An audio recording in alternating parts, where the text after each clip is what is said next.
ওয়ালা তালবিসুল হক বিল বাতিলি ওয়া তাকমুতুল হককে ওয়া আনতুম তাআলামুন, অর্থাৎ তোমরা সত্যের সাথে মিথ্যার মিশ্রণ করিও না, জেনে শুনে সত্য গোপন করিও না। সুতরাং আমার বন্ধুদেরকে আমি বলবো, আজকে বিএনপি এবং তার জোট সঙ্গীদেরকে যেভাবে সংস্কার বিরোধী হিসেবে উপস্থাপন করা হচ্ছে, সেটি মোটেই একটি সুস্থ ধারার রাজনীতির লক্ষণ নয়। তারেক রহমানের লাইফস্টাইল, জীবন আচরণ, তার যে দেশ নিয়ে মিশন ভীষণ, আমরা তার মন্ত্রিসভায় কাজ করে আমরা দেখতে পাচ্ছি। মুক্তিযুদ্ধের আওয়ামী বয়ানের মতো জুলাইকেও কতিপয় স্বার্থন্বেষী গোষ্ঠী কক্ষিগত করে ফায়দা নিতে চাচ্ছে। অন্তর্বর্তীকালীন সরকারের সময় নিয়েছে, আমরা তাদেরকে স্মরণ করে দিতে চাই, কোনো কিংস পার্টি গঠনের জন্য এদেশের ছাত্র জনতা রাজপথে নেমে আসে নাই, জীবন দেয় নাই। ফ্যাসিবাদের বিরুদ্ধে দীর্ঘ 1.5 দশকের লড়াই সংগ্রাম, তারই ধারাবাহিকতায় জুলাই তার উৎকৃষ্ট উদাহরণ। আমরা আজকের এই বিরোধী দলের নেতৃবৃন্দ, মাননীয় স্পিকার, আমি শুধু 2-3টি নিউজ লিঙ্ক আমাদের বন্ধুদের উদ্দেশ্যে পড়ে শোনাতে চাই, আমাদের সংসদ সদস্যের উদ্দেশ্যে, যেটা গতকালকে আমাদের একজন মাননীয় সংসদ সদস্য জনাব আন্দালি ব্রাহ্মণ পার্থ তার বক্তব্যে বলেছেন, আমরা যে গত 17 বছর লড়াই সংগ্রাম করেছি, দেশের মানুষের মুক্তির সংগ্রামকে এগিয়ে নিয়েছি, আমরা সেটি জেনজির সাথে, তরুণ প্রজন্মের সাথে কানেক্ট করতে পারছি না, যার ফলে তারা হয়তো সঠিক বিষয়টা জানছে না। 2020 সালে দীর্ঘ 28 বছর পর অনুষ্ঠিত ঢাকা বিশ্ববিদ্যালয়ের ডাকসু নির্বাচনের ভিপি নির্বাচিত হয়ে ওই ডাকসুর কক্ষে বসেই সাক্ষাৎকারে বলেছিলাম, সরকারের পতন ছাড়া দেশের মানুষের মুক্তি নেই। 16 জুলাই 2020। মাননীয় স্পিকার, জুলাইয়ের 26শে জুলাই 2024 বাংলা ট্রিবিউনের একটি নিউজ, সেখানে লেখা আছে, আন্দোলনকারীদের দাবি দেওয়া লিখে দিয়েছিলেন নূর।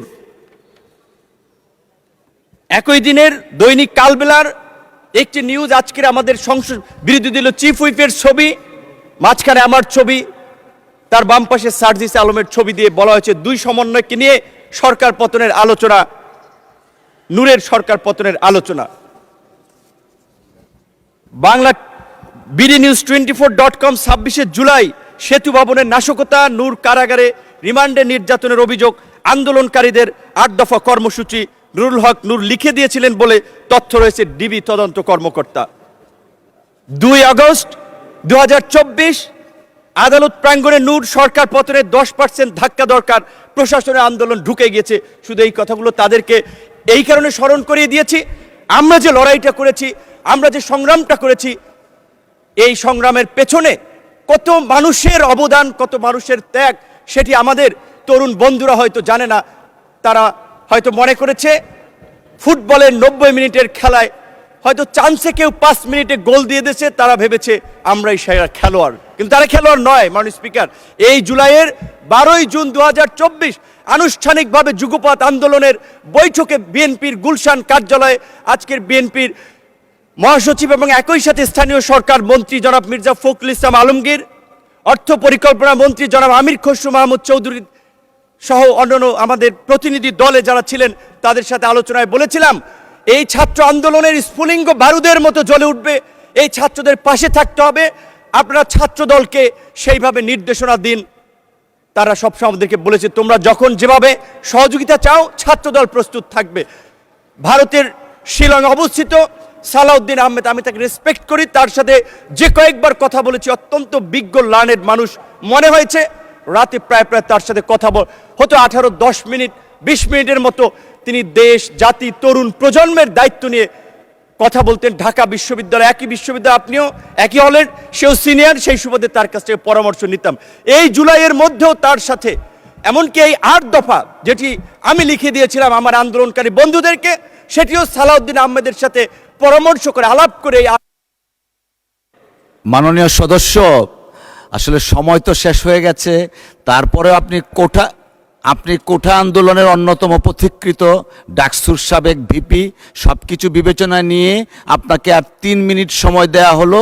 দয়া করে 3 মিনিটের মধ্যে আপনার বক্তব্য শেষ করবেন। ধন্যবাদ আপনাকে। মাননীয় স্পিকার, যদি একটু বাড়িয়ে দেন, এটা হচ্ছে আমার প্রথম একটা বক্তব্য এবং ঐতিহাসিক। এই সংসদে এই সময়ে কিছু কথা বলা দরকার, যেই অব্যক্ত কথা, অনেকেই জানে ঠিক আছে ঠিক আছে 5 মিনিট সর্বমোট 5 মিনিট দেওয়া হলো 5 মিনিট।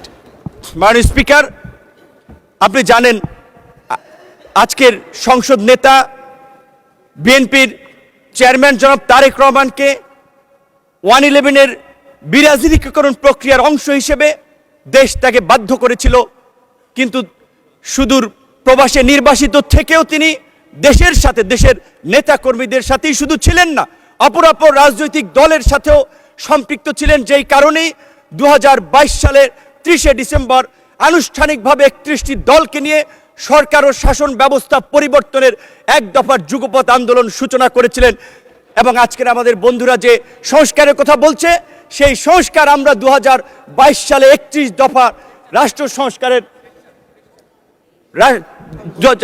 রাষ্ট্র সংস্কারের সেই রূপরেখা দিয়েই আমরা আন্দোলন করেছিলাম।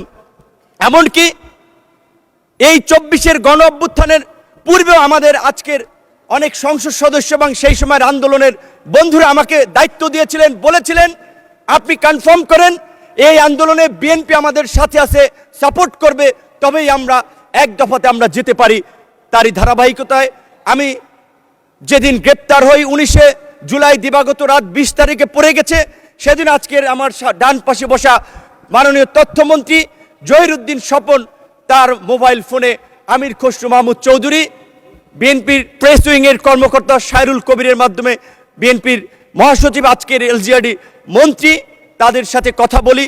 হেফাজতের নেতা থেকে শুরু করে অন্যান্য রাজনৈতিক দলের নেতৃবৃন্দের সাথে যোগাযোগ করেছিলাম, কিন্তু আমি স্পষ্টভাবেই বলবো আমি জামাত ইসলামের বিগত দিনের কন্ট্রিবিউশনকে অ্যাকনলেজ করি, কিন্তু আমার সাথে আনুষ্ঠানিকভাবে আন্দোলন সংগ্রামের বিষয়ে আমি এই যে ক্রাইসিস মোমেন্টে এত ছাত্র আন্দোলন লিড করেছি, জামাতের শিবিরের কারোর সাথে আমার কখনো আন্দোলন সংগ্রাম নিয়ে আলাপ আলোচনা নেই, তাদের পরামর্শ আমি কখনো আমার সাথে সুযোগ হয় নাই কিংবা গ্রহণ করি নাই, তাদের আন্দোলনকে আমি রেকগনাইজ করি।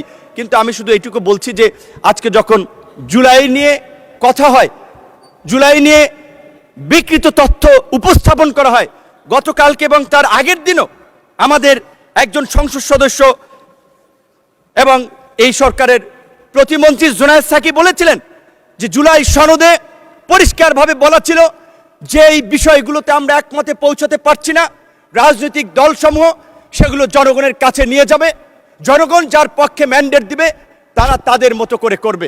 তো আজকে জুলাই সনদ যে ইস্যুতে বিএনপির দ্বিমত ছিল, নোট অফ ডিসেন্ট ছিল, সেটা বিএনপি বাস্তবায়ন করবে, এটাই স্বাভাবিক। কিন্তু এটাকে মিথ্যা, সত্যের সাথে মিথ্যাকে জড়িয়ে আমি মনে করি এই অপপ্রচার অন্তত আমাদের বিরোধী দলের বন্ধুদের করা উচিত নয়।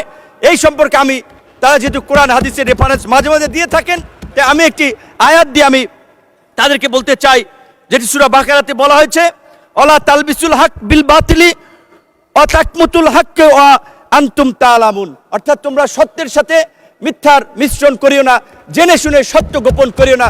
সুতরাং আমার বন্ধুদেরকে আমি বলবো, আজকে বিএনপি এবং তার জোট সঙ্গীদেরকে যেভাবে সংস্কার বিরোধী হিসেবে উপস্থাপন করা হচ্ছে, সেটি মোটেই একটি সুস্থ ধারার রাজনীতির লক্ষণ নয়। আজকে আমরা রাজনীতিতে গুণগত পরিবর্তনের কথা বলি, ইতিবাচক পরিবর্তনের কথা বলি। বাংলাদেশের সাবেক রাষ্ট্রপতি, সাবেক প্রধানমন্ত্রীর ছেলে, এই বাংলাদেশের জনগণের নেতা তারেক রহমানের লাইফস্টাইল, জীবনাচরণ, তার যে দেশ নিয়ে মিশন ভীষণ, আমরা তার মন্ত্রিসভায় কাজ করে আমরা দেখতে পাচ্ছি।